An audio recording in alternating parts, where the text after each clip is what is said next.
பர்திமேயு சுவிசேஷ ஊழியங்கள் வழங்கும் நற்செய்தி நேரம்.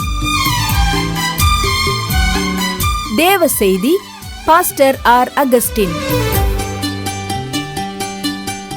இந்த நாளில் உங்களோடு நான் தொடர்ந்து பேசி வருகிறேன். இயேசு நன்றி அறியாதவர்களுக்கும் துரோகிகளுக்கும் நன்மை செய்தாராம். அன்னைக்கு ஒரு அம்மா கேட்டாங்க, நன்றி இல்லாதவங்களுக்கு நன்மை செய்யணுமா பிரதர்? நான் சொன்னேன், கண்டிப்பாக செய்யணும். இயேசுவை பார்த்து ஜனங்கள் என்ன சொன்னாங்க? ஒரு கூட்டம் சொல்லிச்சு, யோவான் 7:12 அவர் ஜனங்களை வஞ்சிக்கிறவர் என்று சொன்னாங்க. இன்னொரு கூட்டம் சொல்லிச்சு, யோவான் 7:4 பிரபலத்தை விரும்புகிறவர். நாங்கள் அது மட்டும் இல்லை, அதே யோவான் 7:15 வாசிக்கும் போது 15, 16, 17 வாசிக்கும் போது கல்வி அறிவு இல்லாதவர் என்று சொன்னாங்க. அதை விட யோவான் 7:20 பாருங்க, பிசாசு பிடித்தவன். பிசாசுகளை துரத்த வந்தவரை பார்த்து என்ன செஞ்சாங்க? பிசாசு பிடித்தவனாங்க. ஏன்னா 1 யோவான் 3:8 வாசிக்கிறோம், பிசாசின் கிரியைகளை அழிக்கும்படிக்கு குமாரனாகிய இயேசு வெளிப்பட்டார். ஆனால் அவரை பார்த்து தான் ஜனங்கள் சொன்னாங்க, உடனே உனக்கு நான் நன்மை செய்ய மாட்டேன்னு சொல்லி போயிடல. அவர் என்ன சொன்னாலும் சரி, அவர் சொன்னார், உங்கள் சத்துருக்களை சிநேகியுங்கள், உங்கள் சபிக்கிறவர்களை அவர்களுக்கு நன்மை செய்யுங்கள். உங்கள் வேதாகமத்தை எங்கே இருந்தாலும் லூக்கா எழுதின சுவிசேஷம் 6ஆம் அதிகாரம் 27 திரும்ப எடுத்துக்கொள்ளுங்க. லூக்கா 6:27. ஏன்னா இயேசு சொன்ன வார்த்தைன்னு தான் உங்களுக்கு சொல்லி வரேன். அவர் என்ன செய்தாரோ அதைத்தான் நாமளும் செய்யணும். அப்படி எல்லாரும் லூக்கா 6:27 தேடி எடுக்கிற வரைக்கும் எல்லாம் சேர்ந்து பாடுமா? அல்லேலூயா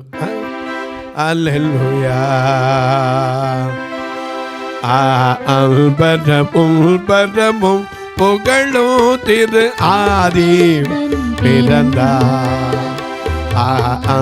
பரமும் புகழும் திரு ஆதி பிறந்தார்.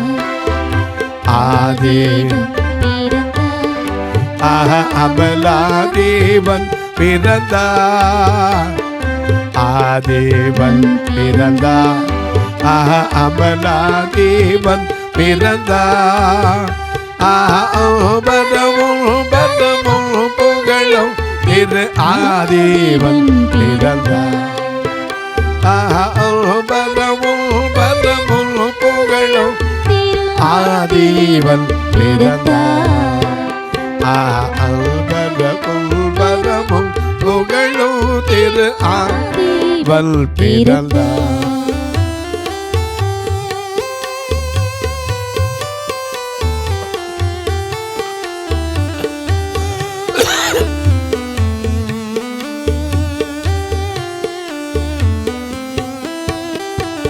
ஆதா பாவமர வேதம் நிறைவேற. ஆதா பாவமர வேதம் நிறைவேற. அன்று அல்லீராவின் தொல்லையிடையில் பொல்லனையில் பிறந்தார். அன்று அல்லீராவின் தொல்லையிடையில் பொல்லனையில் பிறந்தார். பரமும் புகழும் திரு ஆதீபன் பிறந்தார்.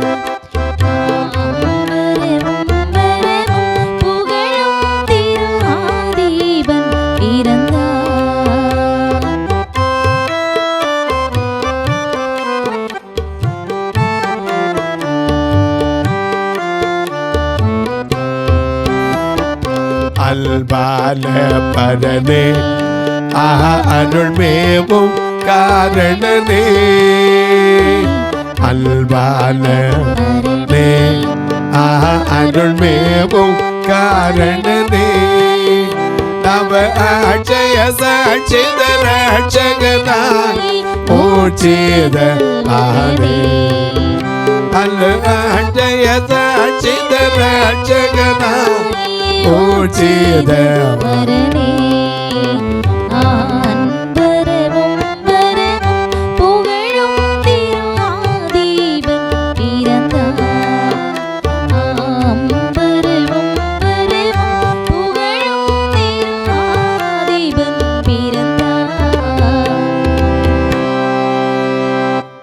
இயேசு இந்த உலகத்தில் பிறந்ததுக்கு நோக்கம் என்ன தெரியுமா? பாவிகளை ரட்சிப்பதற்குத்தான் கிறிஸ்து உலகத்தில் பிறந்தார். அவர் தான் நமக்கு சொன்னார், நன்றி அறியாதவர்களுக்கும் துரோகிகளுக்கு நன்மை செய்யுங்க பாருனார். ஏன்னா நீங்கள் நன்மை செஞ்சீங்கன்னா பெற்றுக்கொண்டவங்க உங்களுக்கு நன்றியாக இருப்பாங்கன்னு நம்பாதீங்க. இயேசு கிறிஸ்து லூக்கா 17ஆம் அதிகாரத்தில் 17ஆம் வசனத்தை 11ஆம் வசனத்திலிருந்து பார்க்கிறோம். லூக்கா 17:11 ஒரு கிராமத்துக்கு போகிறார். அங்கே 10 குஷ்டரோகி இருக்கான். அந்த 10 குஷ்டரோகிகளும் எவ்வளவு நாள் இறந்தான் எழுதப்படலை, எவ்வளவு காலம் அந்த வியாதியில் இருந்தால் எழுதப்படலை. ஆனால் வெளிமுக வாசலில் இருந்தாங்க. அப்படி இருந்தவங்க இந்த இயேசுவை கண்ட உடனே, இயேசு ஐயரே எங்களுக்கு இறங்கும் அப்படின்னா, உடனே அவர் கிட்ட போய் அவங்கள தொட்டு எனக்கு சித்தம் உண்டு சுத்தமாகுன்னு சோமாக்கலை. ஒரு வார்த்தை தான் சொன்னார். என்ன சொன்னார்? நீங்கள் போய் ஆசாரியர் இடத்துல உங்களை என்ன செய்யுங்க, காண்பீங்கன்னு தான் சொன்னார். அவங்க நம்பிக்கையோட விசுவாசத்தோட போனாங்க. நாமளாக தான் என்ன கேட்டிருப்போம்? ஏயா இவ்வளோ நாள் நாங்கள் ஆசாரியன் பக்கம் போகலையா, போய்த்தானே இங்கே வந்து உட்காந்துருக்கோம். அவர் தானே இங்கே போய் உட்கார சொல்லி பாளையத்துக்கு புறம்பதிட்டார். திருப்பி அங்கே போனால் என்ன சொல்ல போகிறாரு? அப்படி கேட்கல. எங்களுக்கு சுகமாக்குறதுக்கு ஏதாவது வழி சொல்லுவீங்கன்னு பார்த்தா எங்களை தொட்டுவீங்க அல்லது தொட்டு கேட்பீங்க அல்லது தடை கூட சுகப்படுத்துவீங்க. நாங்கள் தான் ஒன்றும் இல்லாமல் போய் காமிங்கிறீங்களே. எந்த கேள்வியும் கேட்கல. போகிற வழியில் என்ன ஆயிட்டாங்க வாசிங்க பார்க்கலாம்.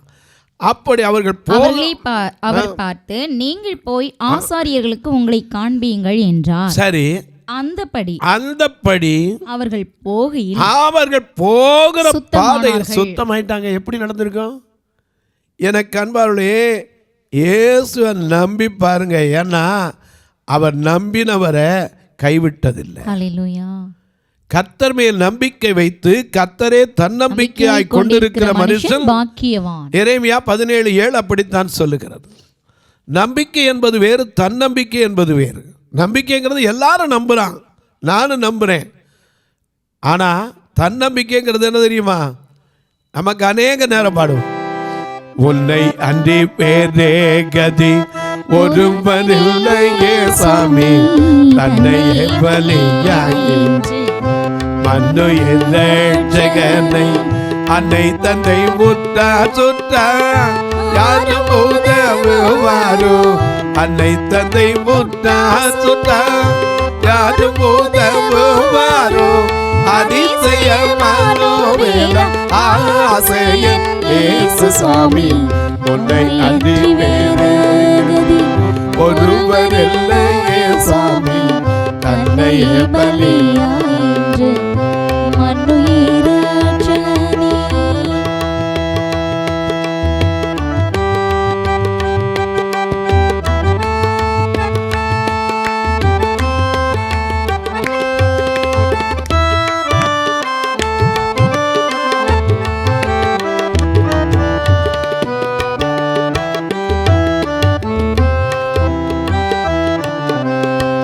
பண்ணினது ரோகமெல்லாம் எண்ணினால் எத்தனை கோடி, பாதகத்துக்குள்ளோ இல்லை பரிதமித்தேன்னு தேடி.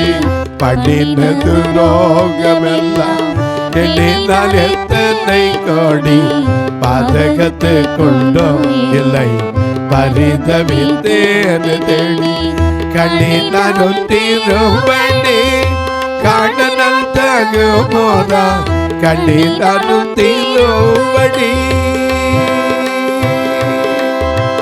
கண்ணினாலும் தீரும்படி காணல் தகுமோதா, கடையன கருள் பூரி மாடியும் இயேசு சுவாமி, உன்னை அன்றி உன்னை அன்றி உன்னை அன்றி வேறே ஒருவர் இல்லையே சுவாமி, தன்னையே பலி ஏற்று மன்னுயிர் ரட்சகனே, மன்னுயிர் ரட்சகனே,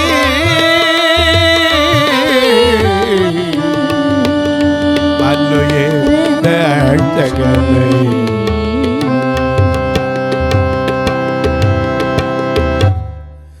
எனக்கு அன்பானவர்களே, அவர் தான் வழி தெரிஞ்சு கேட்டாங்க. ஏசையரே எங்களுக்கு இறங்கும். அவர் சொன்னார், இறக்கம் தானே வேணும், போய் ஆசாரியர்கிட்ட காமி. அங்கே சுகமாவைங்கன்னு கூட சொல்லலை, நீங்கள் போய் ஆசாரியனிடத்தில் உங்களை காண்பீங்க, அவ்வளோதான். இதில் எப்படி அவனுக்கு விசுவாசம் வந்துச்சுன்னு தெரியல. போனாங்க, போகிற வழியிலே சுகமாயிட்டாங்க. வாசிங்க. போறவங்க என்ன விட்டாங்க? அந்தபடி அவர்கள் போகையில் சுத்தமானார்கள். சரி. அவர்களில் ஒருவன், அவர்களில் 10 பேர்ல ஒரே ஒருத்தன் தான் ஆரோக்கியமானதை கண்டு திரும்பி வந்து, ஹல்லேலூயா, திரும்பி வந்து உரத்த சத்தத்தோடே தேவனை மகிமைப்படுத்தி அவருடைய பாதத்தருகே முகம் குப்புற விழுந்து. 10 பேர் கட்ட வேதனை என்ன? இப்போ எத்தனை பேர் வந்திருக்காங்க? ஒரே ஒரு ஆள். அதுக்காக இயேசு உடனே இத்தனை பேருக்கு நன்மை செஞ்சு என்ன பிரயோஜனம்? புலம்பிட்டாரா? நன்மை கண்மானவர்களே, உலகத்தில் நீங்கள் நன்மை செய்யும்போது பதில் நன்மை எதிர்பார்க்காதீங்க. இயேசு அதனால தான் சொன்னார், எனக்கு செவி கொடுக்கிற உங்களுக்கு சொல்லுகிறேன், உங்கள் சத்துருக்களை சிநேகியுங்கள். உங்கள் சத்துருக்களை சிநேகியுங்கள், உங்களை பகைக்கிறவர்களுக்கு நன்மை செய்யுங்கள். முடியுதா? நம்ம மேல பகைக்கிறவனுக்கு போய் நன்மை செய்வோமா? இயேசு காட்டி கொடுக்க போற யூதாசை பார்த்து தான் சிநேகிதனே என்னார். அவன் காட்டி கொடுக்க போறான், அவருக்கு தெரியாதா? அவருக்குள் பிசாசு பூந்துட்டான், தெரியாதா? அதனால தான் அந்த பந்தி கொடுக்கும் போது சொன்னாரு, உங்களில் ஒருவன் என்னை காட்டி கொடுப்பான்னு சொல்லிட்டாரு. யூதாஸ் காரியத்தை ரவின்னு அவருக்கு தெரியாத, வாடாப்பா நீ செய்கிற வேலை தான். அவர் சொன்னார், சிநேகிதனே செய்வதை சீக்கிரமா செய்யினார். ஏன்னா அவர் நன்றி எதிர்பார்த்து இந்த பூமிக்கு வரலங்க. நன்றி அறியாதவர்களுக்கு, துரோகிகளுக்கு. அதனால சொன்னார், பகைவருக்கு அன்பு செலுத்துங்க. நாம பாடுறோம்ல, பகைவருக்கு அன்பு காட்டிடுவே, பெருப்பவர்க்கு நன்மை செய்திடுவே, பகைவருக்கு அன்பு காட்டிடுவே, பெருப்பவர்க்கு நன்மை செய்திடுவே, ஆசை கூறிடுவே, சோற்றுவோர்க்காக ஜெபித்திடுவே. அல்லேலூயா, அல்லேலூயா, அல்லேலூயா, அல்லேலூயா, அல்லேலூயா, அல்லேலூயா, அல்லேலூயா. இயேசுவால் பிடிக்கப்பட்டவன், அவர் இரத்தத்தால் கழுவப்பட்டவன், இயேசுவால் பிடிக்கப்பட்டவன், அவர் இரத்தத்தால் கழுவப்பட்டவன். எனக்கென்று எதுவும் இல்லை, இந்த பூமி சொந்தமில்லை, எனக்கென்று எதுவும் இல்லை, இந்த பூமி சொந்தமில்லை, எல்லாம் இயேசு, என் இயேசு, எல்லாம் இயேசு, இயேசு, இயேசு, எல்லாம் இயேசு, இயேசு, இயேசு. நன்மை செய்யணுங்க, சத்துருக்களை சிநேகிங்க, பகைக்கிறவர்களுக்கு நன்மை செய்யுங்க அப்படின்னு சொல்லிட்டு, சபிக்கிறவர்களை ஆசீர்வதியுங்கள். அதுதாங்க இயேசுடைய போதனை. உங்களை பார்த்து நாசமாக போனால் நல்லாருன்னு சொல்லுங்க. என்னை பார்த்து எத்தனை பேர் இந்த சுவிசேஷம் பேசும்போது டிவியிலே கேட்குறாங்க, உனக்கே கண்ணு தெரியாது, நீ பெரிய போதிக்க வந்துட்டியாங்கிறாங்க. உடனே நான் பார்த்து, ஐயோ என்னை இப்படி சொல்லிட்டானே விட்டுறதா? பகைக்கிறவர்களுக்கு நன்மை செய்யணும் தான் நமக்கு கற்றுக் கொடுத்தார். சபிக்கிறவங்களை ஆசீர்வதிக்கணும் தான் சொல்லி கொடுத்தார். தூற்றுவோருக்காக ஜெபம் பண்ணணும் தான் சொல்லி கொடுத்தார். நாம் உடனே சொல்லிடக்கூடாது. எத்தனை பேர் ஏன்ட தொலைக்காட்சியில் பார்க்குற ஒரு கூட்டம் இருக்குது, கிரிட்டிசைஸ் பண்ணுற கூட்டமும் இருக்குது. இவருக்கே கண்ணு தெரியாது, இவர் காலையில் வந்துட்டார், இயேசு நல்லவர்னு சொல்ல, அப்படி சொல்கிற கூட்டமும் இருக்குது. உடனே அதுக்காக நான் போய் உட்காந்து மூலையில் உட்காந்து ஐயோ இப்படி சொல்லிட்டானே அப்படின்னு அழுகிறதுக்கு இல்லை. ஏன்னா நான் அதுக்கும் ஜெபம் பண்ணுவேன், ஆண்டவரே இவரையும் சந்திங்க. எப்பேற்பட்டவனையும் சந்திக்கிற தேவன் மறுதளிச்ச பேதுருவை சந்திக்கலையா? அதனால தான் அவனை பார்த்து கேட்கிறார், என்ன கேட்க? என்னை நேசிக்கின்றாயா, என்னை நேசிக்கின்றாயா, கல்வாரி காட்சியை கண்ட பின் இசையாமல் இருப்பாயா, கல்வாரி காட்சியை கண்ட பின் இசையாமல் இருப்பாயா, என்னை நேசிக்கின்றாயா, என்னை நேசிக்கின்றாயா, கல்வாரி காட்சியை கண்ட பின் இசையாமல் இருப்பாயா. கல்வாரி காட்சியை கண்ட பின்னும் நேசிக்காமல் இருப்பையா? நம்ம நேசிக்கணும். நம்மளை நேசிக்கிறாங்களோ இல்லை நம்ம நேசிக்கணும். நமக்கு நன்மை செய்கிறாங்களோ இல்லை அவங்களுக்கு நன்மை செய்யணும். அவர் அழகாக சொன்னார், சத்துருக்களை சிநேகிங்க, உங்களை சபிக்கிற உங்களை பகைக்கிறவர்களுக்கு நன்மை செய்யுங்க,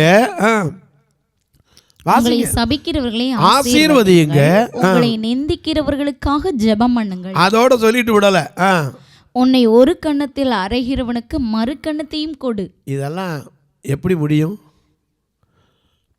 ஒருத்தர் இன்னைக்கு ஒரு கணத்தில் ஓங்கி பலார்னு அரைஞ்சிட்டார், பரவாயில்ல இன்னொரு கணத்தில் அடிச்சுட்டு போங்கன்னு சொல்லுவோமா? இயேசுவின் போதனை அதுதாங்க. நன்றி அறியாதவர்களுக்கும் துரோகிகளுக்கும் நன்மை செய்தார். அவரை கன்னத்தில் ஒருத்தன் அடிக்கலையா? மத்தேயு 27:27 போர்ச்சவருடைய கூட்டம் குழுதை கூடி வரச் செய்து அவருடைய மேல் அங்கியை கலட்டி அவருக்கு ஒரு சிவப்பான வங்கியை உடுத்து அவர் கையில் ஒரு கோலை கொடுத்து அவர் முன்னாடி முழங்கால் பிடித்து அவரை காரி துப்பி யூதருக்கு ராஜாவே வாழ்கன்னு சொல்லி அவர் கையில் இருக்கிற கோலை பிடிங்கி அவர் தலையில் முள்முடி வச்சுருந்தார். அதில் ஒரு அடி அடிக்கலையா? உம்மை அடித்தது யாரும் எனக்கு ஞான திருஷ்டியால் சொல்லும், கேட்கலையா? எனக்கு அன்பார்களை அத்தனையும் தாண்டி தான் அவர் இந்த பூமியில் இருந்தார். நன்மை செய்யத்தான் வந்தார். துரோகிகளுக்கு நன்மை செய்தார். அதனால தான் ஒருவன் உன்னை ஒரு கணத்தில் அறைந்தால் இன்னொரு கணத்தையும் காட்டுனவர். இன்னும் சொல்றாரு பாருங்க, உன் அங்கியை எடுத்துக்கொள்ளுகிறவனுக்கு உன் வஸ்திரத்தையும் விட்டுக்கொடு, அதான் நன்மை. உன்னிடத்தில் கேட்கிற எவனுக்கும் கொடு. இது இந்த விஷயத்தில் நம்மளால முடியாது. திருப்பி கொடுப்பானா? அது தகுதி பார்த்தானே கொடுப்பான். அது பேங்கோட வேலை. நம்மளால் முடிஞ்சதை கொடுக்கணும். அவன் கேட்குறான்னா, இந்தப்பா ஒரு 10 கடையாக இருந்தா 5 ஆண்டு இருக்கு, அவ்வளோதான். அதுக்காக இன்னொருத்தட்ட போய் கழுத்து போட்டு கடன் கொடுக்காதீங்க, அது தப்பு. உன்னிடத்தில் கேட்கிறவனுக்கு கொடு, அது மட்டும். உன்னுடையதை எடுத்துக்கொள்ளுகிறவனிடத்தில் அதை திரும்ப கேளாதே.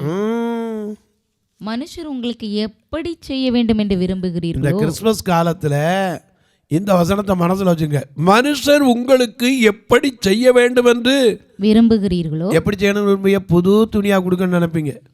ஆனால் நிறைய பேர் இன்னொரு வழக்கம் வச்சுருக்கோம், பழைய துணியை போல தூக்கி கொடுத்துரும். கந்தை துணியோ கர்த்தருக்கு பாடின மாதிரி நம்மளும் கொடுத்துருவோம். அது இல்லை, புது துணியை என்ன செய்யுங்க, எடுத்து கொடுங்க. அழகா இங்கே சொல்றாரு பாருங்க, மனுஷர் உங்களுக்கு எப்படி விரும்புகிறீர்களோ அப்படியே நீங்களும் அவர்களுக்கு செய்யுங்கள். உங்களை சிநேகிக்கிறவர்களை நீங்கள் சிநேகித்தால் உங்களுக்கு பலன் என்ன? பாவிகளும் தங்களை சிநேகிக்கிறவர்களை சிநேகிக்கிறார்களே. நம்ம மேல சிநேகமே இல்லாமல் இருக்கிறவர்கள் நன்மை செய்யணும். சிநேகிக்கிறவர்கள் நீங்கள் சிநேகித்தால் அது என்ன பலம்? அவனும் பாவிகளும் மற்றவனும் அப்படித்தான் இருக்கான். பாவிகளும் தங்களை சிநேகிக்கிறார்களே. உங்களுக்கு நன்மை செய்கிறவர்களுக்கே நீங்கள் நன்மை செய்தால் இது இன்னொரு சத்தியம். நன்மை செய்கிறவர்களுக்கு செய்தா ஆமாம் அவன் செஞ்சா நான் செய்கிறேன், அது இல்லை. நன்மை செய்ய முடியாதவங்களுக்கு, நன்மை செய்கிறவர்களுக்கே நீங்கள் நன்மை செய்தால் உங்களுக்கு பலன் என்ன? பாவிகளும் அப்படி செய்கிறார்களே. திரும்ப கொடுப்பார்கள் என்று நம்பி நீங்கள் கடன் கொடுத்தால் உங்களுக்கு பலன் என்ன? திரும்ப தங்களுக்கு கொடுக்கப்படும்படியாக. எத்தனையோ வட்டிக்காரன் கொடுக்குறானே, அவனுக்கு நமக்கு என்ன வித்தியாசம்? உங்கள் சத்துருக்களை சிநேகியுங்கள், நன்மை செய்யுங்கள், நன்மை செய்யுங்கள், கைமாறு கருதாமல் கடன் கொடுங்கள், அப்பொழுது உங்கள் பலன் மிகுதியாயிருக்கும், உன்னதமானவருக்கு நீங்கள் பிள்ளைகளாய் இருப்பீர்கள். அவர் நன்றி அறியாதவர்களுக்கும் துரோகிகளுக்கும் நன்மை செய்கிறாரே. ஆகையால் உங்கள் பிதா இரக்கமுள்ளவராய் இருக்கிறது போல நீங்களும் இரக்கமுள்ளவர்களாய் இருங்கள், மற்றவர்களை குற்றவாளிகள் என்று தீர்க்காதிருங்கள். இதெல்லாம் போதும். ஏன்னா நன்றி அறியாதவர்களுக்கு துரோகிகளுக்கு அவர் நன்மை செய்தார். அதனால நாமளும் இன்னைக்கு நன்மை செய்ய வேண்டும். நன்மை செய்தால் என்னங்க பலன்? சோர்வு தானே வரும்.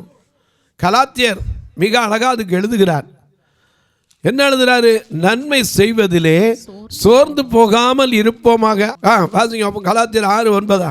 நன்மை செய்கிறதிலே சோர்ந்து போகாமல் இருப்போமாக. நன்மை செய்கிறதில் சோர்ந்து போகாமல் இருப்போம். எத்தனை வசனம்? 6:9. நாம் தளர்ந்து போகாதிருந்தால் ஏற்ற காலத்தில் அறுப்போம் அப்படி சொல்லிட்டு விட்டல. ஆகையால் நமக்கு கிடைக்கும் சமயத்திற்கு தக்கதாக யாவருக்கும் விசேஷமாக விசுவாச குடும்பத்தார்களுக்கும் நன்மை செய்ய கடவுள். ஆண்டவர் அறிஞ்சவங்களுக்கு செய்யணும், அறியாதவங்களுக்கு செய்யணும். அதான் சொல்றாரு. குறிப்பா விசுவாச மார்க்கத்தாருக்கு ஆண்டவர் அறிஞ்சிருக்க, அவனுக்கு அறியாதவனுக்கு நன்மை செய்யணும். என்கிட்ட சிலர்லாம் கேட்பாங்க, சர்ச்சுக்கு எப்போமாவது அவனை இவனுக்கு நல்ல செய்யணுமா? செய்யணும். ஏன்னா ஏசு அப்படி நினச்சிருந்தா நாமெல்லாம் நின்றுப்போமா? நாம யாரு? நமக்கு அந்த ராஜ்யத்துக்கு என்ன சம்பந்தம்?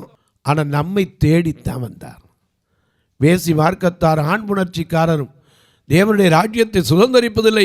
கொரிந்து சபைக்கு எழுதும்போது 6ஆம் அதிகாரம் 9ஆம் வசனத்தில் 10ஆம் வசனத்தில் வாசிக்கிறோம். ஆனால் நன்றி அறியாத நமக்கு, துரோகிகளுக்கு நன்மை செய்யத்தான் இந்த பூமிக்கு வந்தார். தொலைக்காட்சியில் பார்க்கிற என் அன்பு மக்களே, இந்த நிகழ்ச்சியை நாள்தோறும் பார்க்குறீங்க, கேட்குறீங்க, பரவசம் அடைகிறீங்க. ரொம்ப நல்லது. கேட்பதோடு விட்டுறாதீங்க. ஒரு வார்த்தை ஜெபம் பண்ணுங்க. இந்த நிகழ்ச்சி தொடர்ந்து வரணும், தேவைகள் சந்திக்கப்படணும். ஒவ்வொரு நாளும் இந்த நிகழ்ச்சி வரணும். 5000 ரூபா செலவழிக்கணும், ரெக்கார்டிங்கை சேர்த்து. இந்த கிறிஸ்மஸ் காலம் பார்வையற்ற மக்களுக்கு நல்ல உணவு கொடுக்க, உணவு கொடுக்க, ஊன்றுகோல் கொடுக்க, இப்படிப்பட்ட காரியங்களுக்கு கர்த்தர் உங்களை ஏவினால் தொடர்பு கொள்ளலாம். கட்டுமான பணிக்கோ அல்லது ஐயா பார்வையற்றோர் மரித்த அடக்கம் என்ற ஃபியூனரல் ஃபண்டுக்கு ஒருவேளை நாங்கள் பார்க்கலாமா பிரதர்? வாங்க, அதைத்தான் நான் எதிர்பார்க்குறேன். பாருங்க, அப்புறம்தான் உங்களுக்கு தெரியும். ஏதோ சொல்கிறாங்களே, எல்லாரும் சொல்லுவாங்க கிறிஸ்மஸ் வருது எல்லாம் செய்யுங்கன்னு. நான் சொல்கிறேன், நீங்களே பாருங்க, தப்பே கிடையாது. பல வருஷங்கள் அந்த ஊழியருக்கு பாருங்கள், கர்த்தர் ஏன் நான் தாங்களா இல்லாட்டி இல்லை. ஒருவேளை பிரதர் நான் ரொம்ப நாளாக கேட்குறேன், பார்த்துருக்கேன், இதுக்கு எப்படி ஒரு நன்மை செய்யறது எனக்கு தெரியல. 2 நம்பர் வந்துக்கிட்டே இருக்கும், ஜிபே, ஃபோன்பே. அது வழியாக தொடர்பு கொள்ளலாம். ஒருவேளை என்கிட்ட கேட்டிங்கன்னா சுவிசேஷ ஊழியத்துக்கா அல்லது சோஷியல், அதாவது சமூகம் பணிக்கா கேட்டிங்கன்னா அதுக்கு தனித்தனியாக இருக்குது. எல்லாவற்றுக்கும் விளக்கம் கொடுப்பேன். உங்கள் ஜெபக்காரி எது இருந்தாலும் காலை 10லேருந்து 5க்குள்ளே. ஏன் பிரதர் இங்கே காலையில் நான் தெருவில் பிரசங்கம் பண்ண போயிடுவேன். இப்போ வயது காலம் வர வர கொஞ்சம் உடலில் பலவீனம், அதனால் போக முடியல. மற்றபடிக்கு 3/4 நாள் அங்கே வெளியே பிரசங்கம் பண்ணாட்டே எனக்கு தூக்கம் வராது, போயிடுவேன். உங்கள் ஜெபத்தை ஃபோனை எடுக்கலேன்னு வருத்தப்படக்கூடாது. 10லேருந்து 5க்குள்ளே ஃபோன் பண்ணுங்கள், ஜெபிப்பேன். இப்போ உங்களுக்காக ஜெபிக்கட்டுமா? நல்ல பிதாவே, நன்றியோடு துதிக்கிறோம் சுவாமி. தர்மியான நல்ல நாளிலே நன்றி அறியாதவர்களுக்கு, துரோகிகளுக்கு நன்மை செய்ய வேண்டும் என்று கற்றுக் கொடுக்கிற தெய்வமே, இதை கற்றுக்கொண்டவர்களாய் மட்டுமல்ல செயல்படுத்துகிறவர்களாய் நாங்கள் மாற உதவி செய்யும். சுகவீனம் பலவீனத்தில் இருப்போருக்காய் ஜெபிக்கிறேன். வியாதி படுக்கையிலிருந்து இந்த வார்த்தையை கேட்டுக்கொண்டிருக்கிற மக்களுக்காய் ஜெபிக்கிறேன். பெற்ற பிள்ளைகளிலிருந்து கைவிடப்பட்டு தனித்த வீட்டிலே படுக்கையில் படுத்துக்கொண்டு எனக்கு கரம் நீட்ட ஒருவரும் இல்லையே என்று கண்ணீர் வடிக்கிற மக்கள் உண்டு சுவாமி. மருத்துவர்களால் கைவிடப்பட்டு இனிமேல் இந்த மாத்திரை மருந்து தான் என் வாழ்க்கையானு கண்ணீரோடு இருக்கிற மக்களுக்காய் ஜெபிக்கிறேன். பிறந்த நாள் திருமண நாளை நினைவு கூறுகிற மக்களுக்காய் ஜெபிக்கிறேன். எனக்கு ஒரு குழந்தை பாக்கியம் இல்லையேன்னு கண்ணீர் வடிக்கிறேன் என் அன்பு சகோதரிகளுக்காய் ஜெபிக்கிறேன். என் பிள்ளைக்கு வயசாயிட்டே போது திருமணம் நடக்கலையேன்னு சொல்லி கண்ணீர் வடிக்கிற மக்களுக்காய் ஜெபிக்கிறேன். கடன் பாரத்தில் நான் வாழ்வதா சாவதா என்று கண்ணீர் வடிக்கிற மக்களுக்காய் ஜெபிக்கிறேன். ஒவ்வொருவருக்கும் ஆண்டவர் ஐயா அனுகூலமான வாசல்களை திறந்து ஆசீர்வதிங்க. இயேசுவின் நாமத்தில் ஜெபிக்கிறேன் நல்ல பிதாவே, ஆமென். சபை ஆராதனை ஞாயிறு காலை 10 மணி முதல் 12 மணி வரை. இடம் பர்திமேயு சுவிசேஷ ஆலயம், அன்னை சத்யா நகர், இளமனூர் அஞ்சல், சக்கிமங்கலம் வழி, மதுரை மாவட்டம். பின்கோட் 625201 மற்றும் பர்திமேயு சுவிசேஷ ஜெப வீடு, flat number 107, Eden garden, Muthur, Tirunelveli. Pincode 627011. சிறப்பு உபவாச கூட்டம் ஒவ்வொரு மாதமும் 2வது சனிக்கிழமை காலை 10 மணி முதல் 1 மணி வரை நாகர்கோவில் YMCA ஹாலில் வைத்து நடைபெறுகிறது. மற்றும் ஒவ்வொரு மாதமும் 4வது சனிக்கிழமை காலை 10 மணி முதல் 1 மணி வரை திருநெல்வேலி புதிய பேருந்து நிலையம் அருகில் உள்ள கிரேஸ் ஹாலில் வைத்து நடைபெறுகிறது. எங்கள் எல்லா ஆராதனைகளிலும் கலந்து கொண்டு தேவனை மகிமைப்படுத்த அன்பாய் அழைக்கிறோம். உங்கள் உதாரத்துவமான காணிக்கைகளினால் இவ்வூழியத்தை தாங்க விரும்பினால் R Augustine, account number 5021364331, IFSC code IDIB 000B066, Indian bank, BP Kulam, Madurai.